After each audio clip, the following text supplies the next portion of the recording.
C'est pourquoi je dis que le plus grand péché, c'est de douter de ce que Dieu peut faire dans notre vie. Il est écrit, je vais lire ce verset, c'est l'accrochage. Dieu dit, c'est dans la version Bible français courant. Regardez, acte 13, verset 41. Mais je le lis dans une autre version qui m'a ébranlé lorsque j'ai découvert cela. Regardez, Jean plein de mépris. Soyez saisis d'étonnement et disparaissez, car je vais accomplir de votre vivant une œuvre telle que vous n'y croirez pas si quelqu'un vous la racontait. Y a-t-il quelque chose qui soit impossible à Dieu? Vous n'avez même pas la force de me répondre. Y a-t-il quelque chose qui soit impossible à Dieu?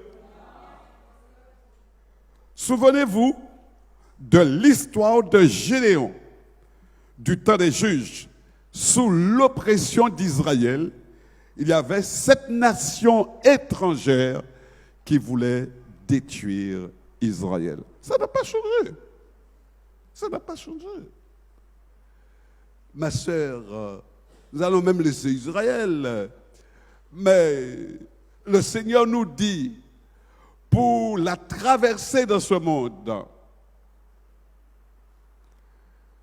Exode 20, verset 23,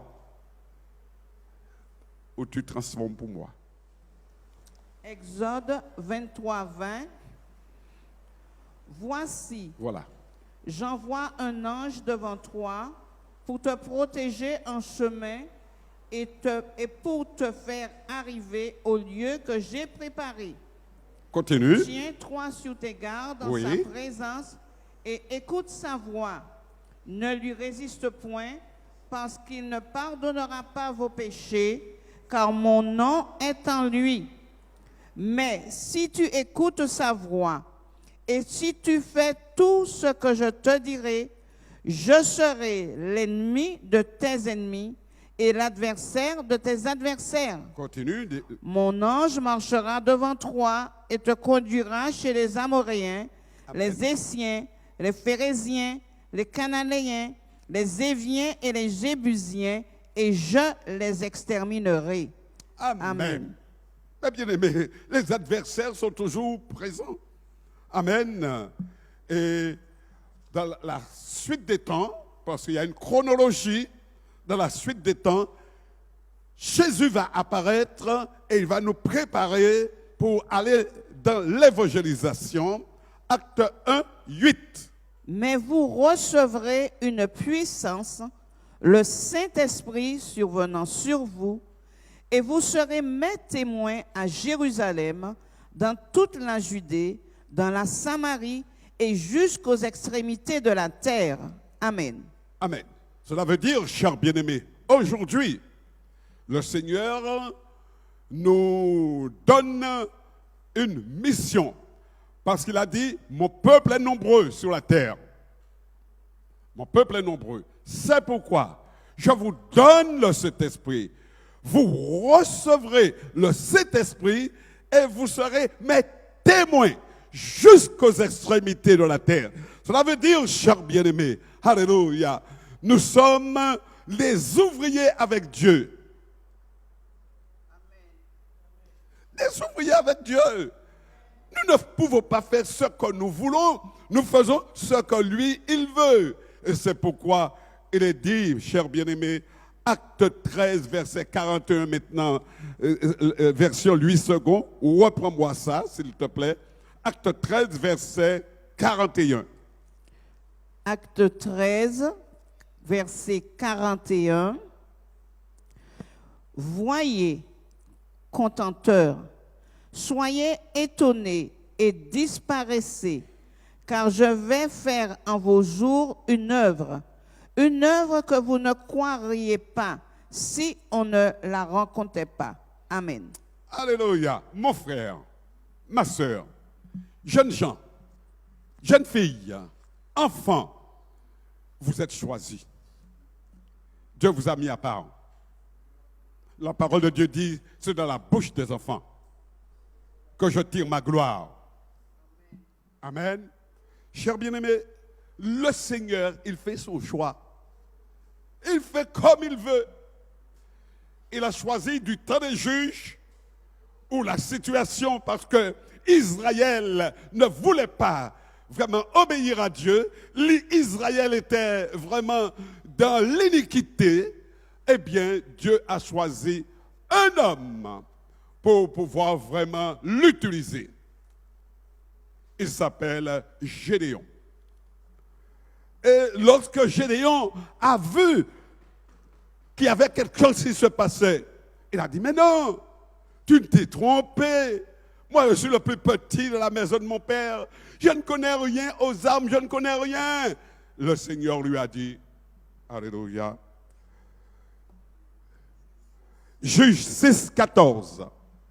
Juge 6, 14. L'Éternel se tourna vers lui et dit, va avec cette force que tu as et délivre Israël de la main de Madian. N'est-ce pas moi qui t'envoie? De Amen. Madian. N'est-ce pas moi qui t'envoie? Mais bien aimé, pourquoi vous posez-vous des questions? Le Seigneur a dit, voilà, maintenant que tu as accepté de me servir, c'est moi qui vais t'utiliser. Alors, le pauvre se demandait, mais comment je vais faire? Comment je vais faire? Et la réponse, elle est là, verset 34. 6, 34. Juge 6, 34. Gédéon fut revêtu de l'Esprit de l'Éternel. Il sonna de la trompette et Abiézer fut convoqué pour marcher à sa suite. Amen. Amen. Alléluia. L'intervention de Dieu. Gédéon fut revêtu de l'Esprit de l'Éternel. Une action se produit tout de suite. Il sonna de la trompette. Alléluia. Et Abiézer fut convoqué pour marcher à sa suite. Oh, c'est merveilleux, Seigneur, tout ce que tu nous montres.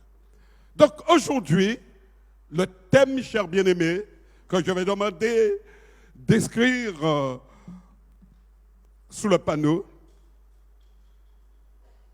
quel est le message reçu par les disciples après la résurrection de Jésus? Il y a la mort, il y a la résurrection, et puis Dieu, pendant 40 jours, il va parler à ses disciples. Alors, quel est ce message reçu par les disciples après la résurrection de Jésus? Acte 1, 4, 5. Oh, l'évangile est simple.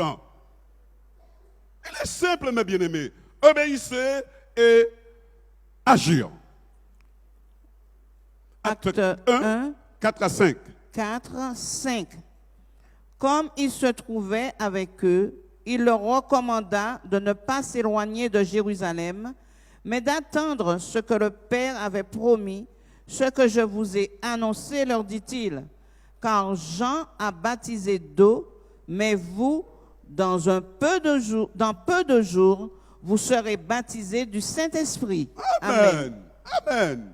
Il passe, mes bien-aimés, après la mort, il est ressuscité, il passe 40 jours, on le voit, il parle avec eux, et voilà ce qu'il leur transmet comme message.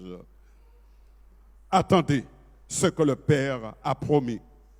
Et c'est ce que je vous ai annoncé. Car Jean a baptisé d'eau, mais vous, dans peu de jours, vous serez baptisés du Saint-Esprit. Alors, le programme de l'intervention sur 3 points. D'abord, définir ce que représente la fête de la Pentecôte. On entend parler, mais c'est quoi ça? Et ensuite, la nécessité d'être baptisé du Saint-Esprit. Ça, c'est important, l'Église. Et ensuite, pour terminer, l'impact public d'une église remplie du Saint-Esprit.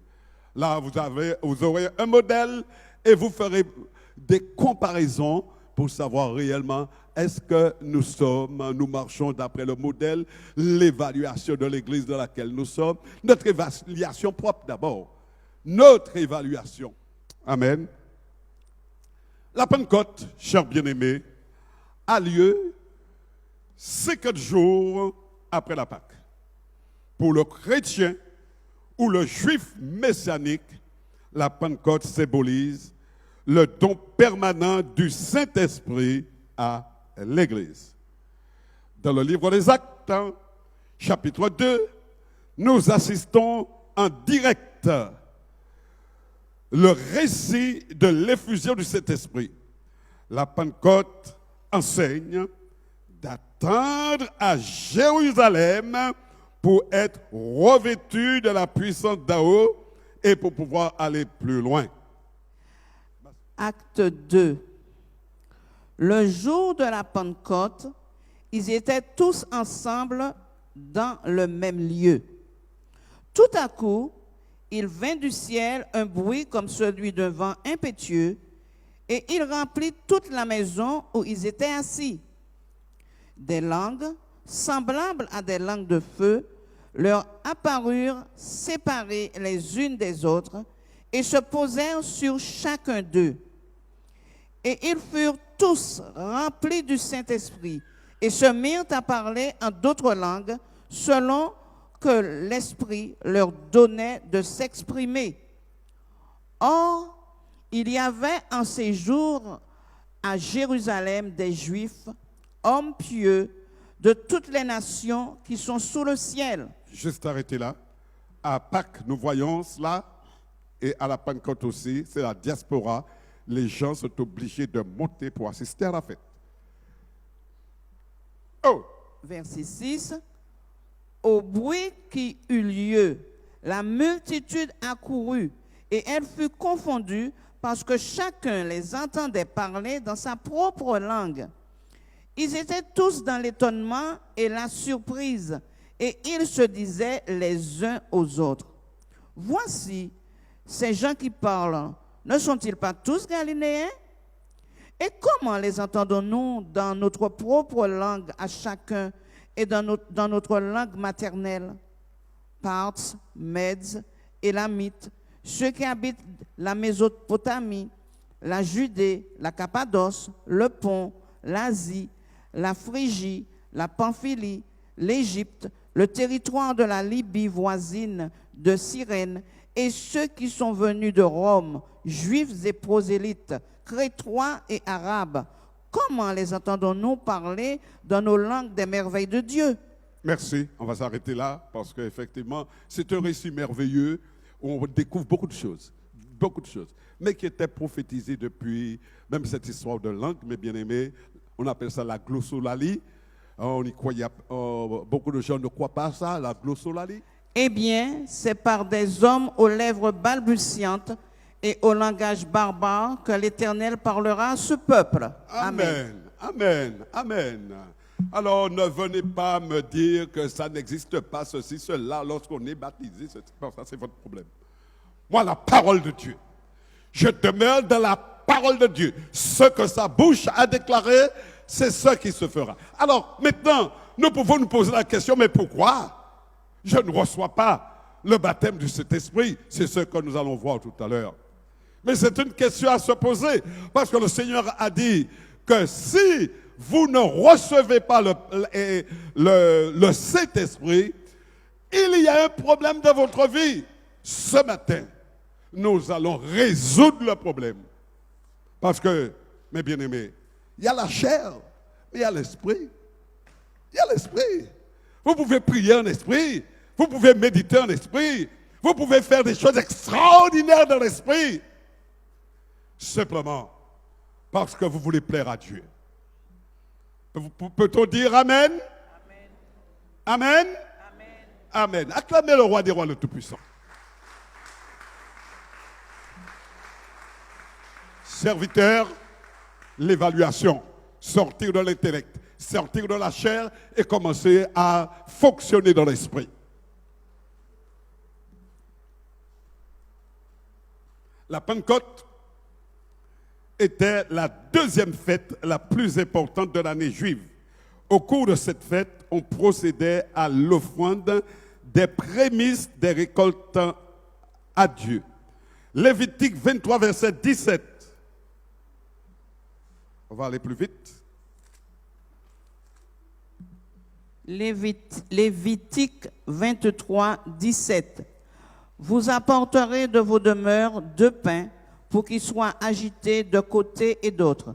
Ils seront faits avec 2 dixièmes de fleurs de farine et cuits avec du levain. Ce sont les prémices à l'Éternel. Amen. La fête de la moisson, ou encore la Pentecôte, symbolise la réception de l'Esprit. De la même manière, la Pentecôte marque pour l'Église le début de la moisson d'âme à Dieu dans le monde. C'est de la même manière que la Pentecôte marque pour l'Église le début de la moisson d'âme de Dieu dans le monde. Les anciennes fêtes juives étaient une préfiguration du salut à venir. Colossiens 2, versets 16-17. Que personne donc ne vous juge au sujet du manger ou du boire, ou au sujet d'une fête, d'une nouvelle lune ou des sabbats. C'était l'ombre des choses à venir, mais le corps est en Christ. Amen. Amen. Il y a des églises, des organisations qui ont bâti leur développement, leur doctrine sur le problème du manger, le problème du boire, le problème, etc., et tout, de la nouvelle lune, du sabbat et autres. C'était l'ombre des choses à venir, mais mes bien-aimés, le salut, c'est en Christ. Amen. Le salut est en Christ. Jésus, avant de s'en aller de ce monde, précise aux disciples la raison pour laquelle ils recevront ce baptême important. Parce qu'avant le baptême, le Saint-Esprit on pouvait être revêtu de l'Esprit, comme Gédéon et beaucoup d'autres. Tandis que maintenant, mes bien-aimés, le Saint-Esprit est en nous. Car celui qui est en Christ est une nouvelle créature. Les choses anciennes sont passées, toutes choses sont devenues nouvelles. Oh. Ce que je n'avais vu, je le voyais, je l'ai vu maintenant. Cet esprit qui a parlé paroles inutiles.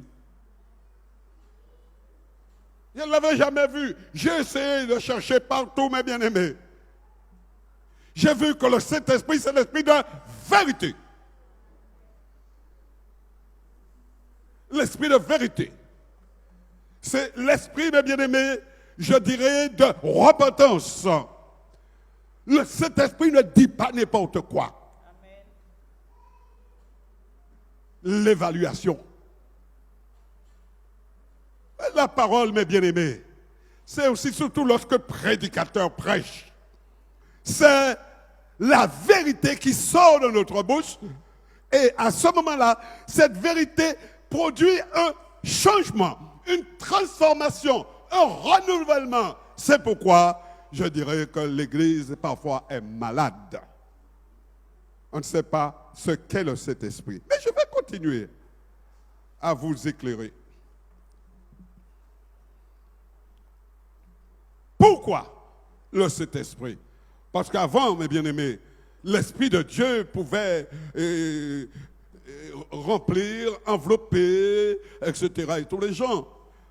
C'est pour l'évangélisation, parce que, mes bien-aimés, le peuple de Dieu, alléluia, est nombreux sur la terre. Acte 1, verset 8. Acte 1, verset 8. Oui. Mais vous recevrez une puissance, le Saint-Esprit survenant sur vous, Et vous serez mes témoins à Jérusalem, dans toute la Judée, dans la Samarie et jusqu'aux extrémités de la terre. Jusqu'aux extrémités de la terre. Alléluia. Oh. Mais bien-aimé, waouh. Mais bon, c'est la vérité, Seigneur. N'allez pas évangéliser les gens de ce monde-là si vous n'avez pas reçu le Saint-Esprit. Hein? Évangélisez votre maison, évangélisez autour de vous. Mais n'allez pas là où se trouve, mes bien-aimés, l'adversaire. Hein? Oh oh! N'allez pas où se trouve l'adversaire. Préparez-vous, parce que vous êtes attendus. Si vous n'êtes pas frère, si vous n'avez pas l'ange qui vous accompagne, l'ange Jésus qui vous accompagne,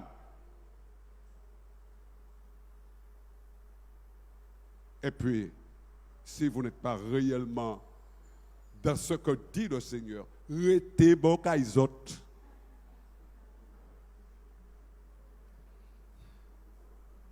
Ne prenez pas le risque parce que, mes bien-aimés, vous serez détruits. On va vous pointer du doigt.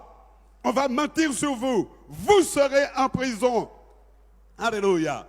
Parce que, mes bien-aimés, les adversaires sont déterminés. Ils ont dit, nous ne voulons pas de ces chrétiens-là. Nous allons les détruire. Sachez ce que vous faites. Acte 2, 33.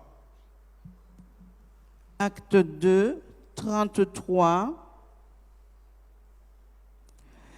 Élevé par la droite de Dieu, il a reçu du Père le Saint-Esprit qui avait été promis et il l'a répandu comme vous le voyez et l'entendez. Amen. Amen. C'est quelque chose qui est visible, c'est quelque chose que l'on voit, c'est quelque chose que l'on sent. C'est un signe, mes bien-aimés. Le parler en langue, le Saint-Esprit au milieu de nous, c'est quelque chose que l'on voit. Oh. Il suffirait simplement. Vous sortez du monde, vous sortez dehors, vous entrez dans une salle de prière. Quand vous entrez dans la salle de prière, il y a une différence. Il y a une différence entre deux imprégnation, entre deux lieux. Amen. Oh, alléluia. Et j'irai plus loin. J'irai plus loin. Lorsque dans une maison, on prie, lorsque dans une maison, il y a la vérité, lorsque dans une maison, mes bien-aimés, on donne la première place au Seigneur, n'importe qui ne rentre pas. Votre environnement, mes bien-aimés, alléluia, est imprégné de la gloire de Dieu. Parce que le Saint-Esprit n'est pas limité à une pièce. Mais il n'y a pas de borne pour le Saint-Esprit. Lisez Charles Finet, beaucoup d'autres, et vous allez voir comment lorsqu'un homme se lève, même les bêtes, même les plantes, alléluia, sont imprégnées de la gloire de Dieu. Vous voulez voir vraiment le fruit des plantes? Eh bien, simplement prier, et puis vous êtes surpris, vous avez de ces fruits, vous avez de ces choses qui se passent, vous vous dites, ce n'est pas possible. La main de Dieu à l'œuvre. Alléluia. Chers bien-aimés, du temps de Jésus, lorsque les 120 étaient réunis dans la chambre haute à Jérusalem, je précise bien que c'est à Jérusalem, Sion, alléluia, que ça s'est produit. Eh bien, que s'est-il passé, mes bien-aimés? Acte 2, verset 4. Acte 2, verset 4. Ils furent tous remplis du Saint-Esprit et se mirent à parler en d'autres langues selon que l'Esprit leur donnait de s'exprimer. Amen. Alléluia. Amen. Ils furent tous, pas un seul, hein, tous remplis du Saint-Esprit. Mais, pasteur, qu'est-ce qui s'est passé maintenant? Ça fait 10 ans, ça fait 15 ans, Ça fait 20 ans que je fréquente l'église et puis je n'ai pas reçu le baptême du Saint-Esprit. Je suis dans une hésitation. Je suis vraiment, alléluia, dans l'incertitude. Il y a un problème. Dieu ne ment pas. Oh oh. Je ne juge personne. Mais je vous dis la vérité. Celui qui est baptisé du Saint-Esprit ne peut pas dire n'importe quoi, ne peut pas faire n'importe quoi. Il y a un témoignage sur sa manière de parler, sa manière, je dirais, alléluia, il y a un témoignage. L'esprit qui est en mouvement. Lisez-moi simplement, ma soeur, je parle aussi en esprit. Alléluia. Ézéchiel 37, verset 1-2. Ézéchiel 37, 1, 2. La main de l'Éternel fut sur moi, Amen. Et l'Éternel me transporta en esprit et me déposa dans le milieu d'une vallée remplie d'ossements.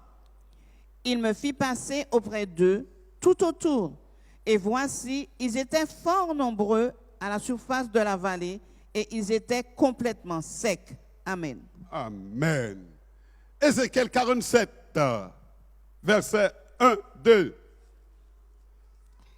Ézéchiel 47, 1, 2. Il me ramena vers la porte de la maison, et voici de l'eau sortait sous le seuil de la maison à l'orient, car la face de la maison était à l'orient. L'eau descendait sous le côté droit de la maison au midi de l'autel. Il me conduisit par le chemin de la porte septentrionale, et il me fait faire le tour par dehors jusqu'à l'extérieur de la porte orientale. Et voici, l'eau coulait du côté droit. Amen. Amen. Chers bien-aimés, dites-vous bien que dans l'Ancien Testament, je n'ai pas le temps, bien sûr, je vous donne l'essentiel, je vous parle de ce que, vous voyez, qui est dans mon cœur. Parce qu'on ne peut pas parler de choses qu'on ne connaît pas. Moi, ce que je vous dis, ce sont des choses que j'ai vécues après un certain nombre de temps. Amen. Et croyez-moi qu'il n'y a pas de confusion dans ce que je dis. Acte 10, verset 45-46. Acte 10, 45, 46.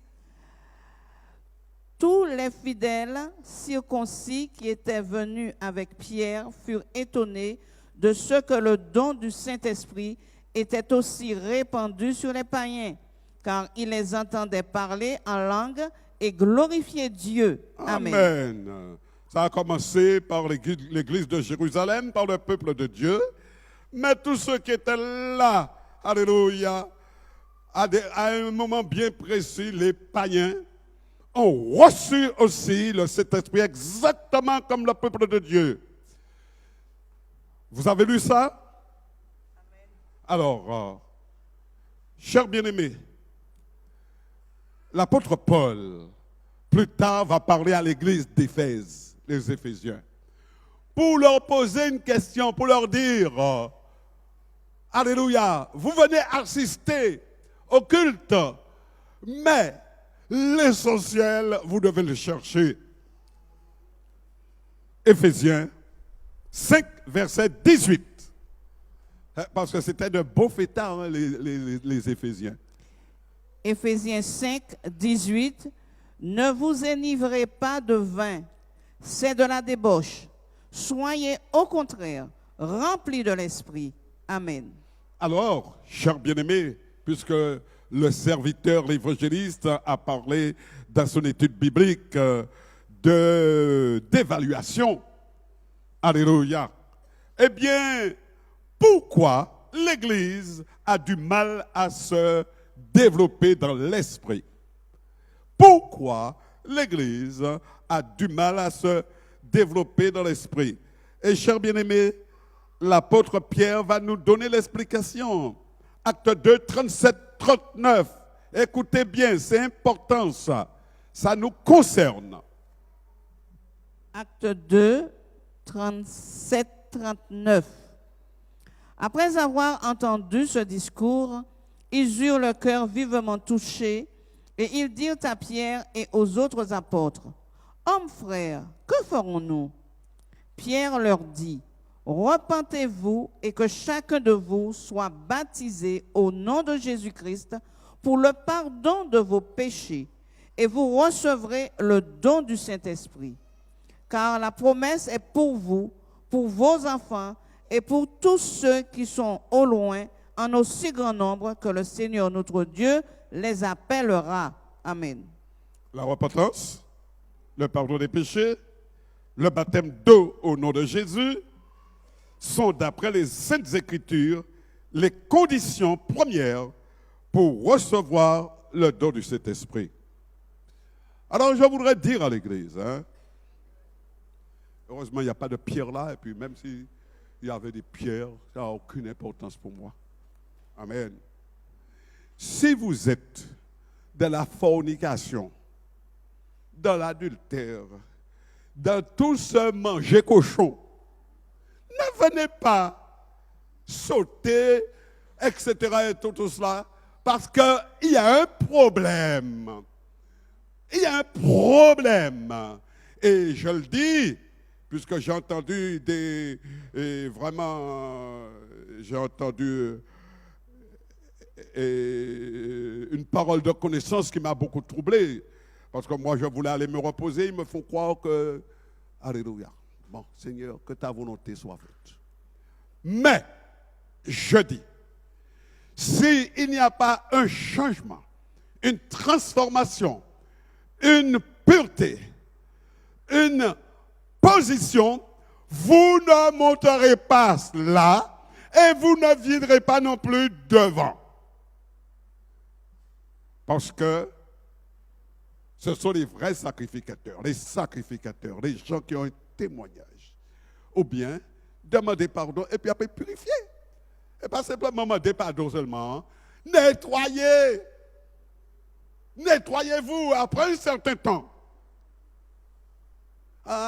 Il y en a qui me disent, pasteur, je comprends pourquoi il n'y a pas beaucoup de jeunes à l'église, c'est rien qui vient. Eh bien, mon église sera formée de vieux. Mais on va respecter le Seigneur. Le premier, mes bien-aimés, le plus vieux là, c'est moi. Alléluia. Mais, je peux vous dire, chers bien-aimés, alléluia, il y aura de l'ordre dans l'église. Il y a de la sanctification dans l'église. On ne fera pas ce que l'on voudra. Il n'y a pas beaucoup d'amen, mais ce n'est pas grave. Alléluia. Chers bien-aimés, pour terminer, parce que pasteur, je peux encore prendre quelques minutes. D'accord. Voyons maintenant l'impact public d'une église remplie du Saint-Esprit. Alors, sommes-nous dans l'église haïtienne? Sommes-nous dans l'église africaine? Sommes-nous dans l'église américaine? Sommes-nous dans l'église caribéenne? Nous sommes dans l'église de Christ. Amen. Amen. L'église de Christ, nous sommes des branches simplement. Romains 11, verset 17-18. Il n'y a qu'une église. Les gens font ce qu'ils veulent dans l'église. Mais il n'y a qu'une église, mes bien-aimés. Et cette église va évoluer selon le caractère du dirigeant. C'est un dirigeant à la fête, eh bien, tous les membres vont faire la fête. Mais si c'est une église où on respecte Dieu, n'oubliez pas ce que le Seigneur a dit à Josué. Josué, mon serviteur Moïse est mort. Maintenant, c'est toi qui vas prendre la place. Seulement, je serai avec toi. Ne t'inquiète pas. Seulement ce que je te dis, c'est que si tu acceptes l'interdit dans ma présence, je ne serai pas avec toi. Amen. Romains 11, 17, 18. Mais si quelques-unes des branches ont été retranchées, et si toi qui étais un olivier sauvage, tu as été hanté à leur place et rendu participant de la racine et de la graisse de l'olivier, ne te glorifie pas aux dépens de ces branches. Si tu te glorifies, sache que ce n'est pas toi qui portes la racine, mais que c'est la racine qui te porte. Amen. Nos racines, chers bien-aimés, sont très profondes à cause de Jésus. Psaume 87, verset 5. Nos racines. Cherchons nos racines. Cherchons, allons à la source, mes bien-aimés, et buvons de l'eau limpide. Psaume 87, Verset 5. verset 5.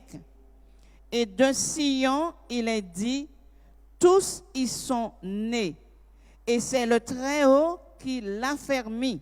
Amen. Amen. Avez-vous remarqué que tout ce qui se fait dans l'Église primitive est admirable? Alors, je vous le dis, je vous le donne, hein, et ça va venir. Parce que c'est la parole. Acte 5, verset 12-16. Voilà les choses admirables que vous allez voir apparaître. Et qui ont commencé parce que la racine est là. La semence est semée. Acte 5, verset 12 à 16. Acte 5, 12, 16. Beaucoup de miracles et de prodiges se faisaient au milieu du peuple par les mains des apôtres. Ils se tenaient tous ensemble au portique de Salomon et aucun des autres n'osait se joindre à eux. Amen. Mais le peuple les louait hautement. Le nombre de ceux qui croyaient au Seigneur, hommes et femmes, s'augmentait de plus en plus, en sorte qu'on apportait les malades dans les rues et qu'on les plaçait sur des lits et des couchettes, afin que, lorsque Pierre passerait, son ombre au moins couvrit quelques d'eux. La multitude accourait aussi des villes voisines à Jérusalem, amenant des malades et des gens tourmentés par des esprits impurs, et tous étaient guéris. Amen. Amen. Amen. Amen. Dieu, mes bien-aimés, n'est pas le Dieu de l'à peu près. Lorsque réellement vous demandez, vous criez à Dieu, Seigneur, il répond. Très rapidement, chers bien-aimés, quels sont les impacts, les raisons de tel impact? Quelles sont les raisons de tel impact? Pourquoi ça se faisait là, etc. Et tout. Dans Ésaïe 61, il est dit, la main de l'Éternel est sur moi pour vous annoncer, etc. Lisez-moi les premières choses. C'est là? Ésaïe 61. La main de l'Éternel. Jésus l'a repris plus tard, des centaines d'années plus tard. Ésaïe 61. L'Esprit du Seigneur, l'Éternel, est sur moi, car l'Éternel m'a oint pour porter de bonnes nouvelles aux malheureux. Amen, amen, amen. L'Esprit de l'Éternel est sur moi parce qu'il m'a oint pour porter de bonnes nouvelles. Ah, et l'Esprit de l'Éternel est là, mes bien-aimés, pour changer la face du monde. L'Esprit de l'Éternel est là pour pouvoir vraiment éclairer. Alléluia. Gloire soit rendue à Dieu. Alors, les impacts, mais les raisons de tel impact. Premièrement, l'Église du premier siècle acceptait d'être différente de tous les peuples. Waouh! Je répète ça parce que c'est important. L'Église du premier siècle acceptait d'être différente de tous les peuples. Deutéronome 7, verset 6. Voilà ce que Dieu disait de ce peuple-là. Ils ont mis en pratique. Deutéronome 7, verset 6. Car tu es un peuple saint pour l'Éternel ton Dieu.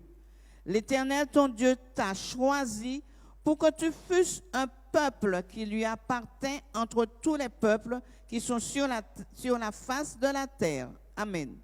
Amen. Deuxième, je vais vite, hein, deuxième raison, dans l'Église primitive, les fidèles s'aimaient.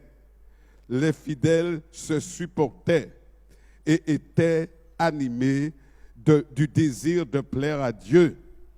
Amen. Acte 9, verset 39.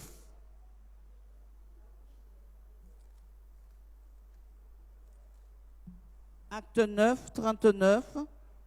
Pierre se leva et partit avec des hommes. Lorsqu'il fut arrivé, on le conduisit dans la chambre haute. Toutes les veuves l'entourèrent en pleurant et lui montrèrent les tuniques et les vêtements que faisait Dorcas pendant qu'elle était avec elle. Amen. Amen. Amen.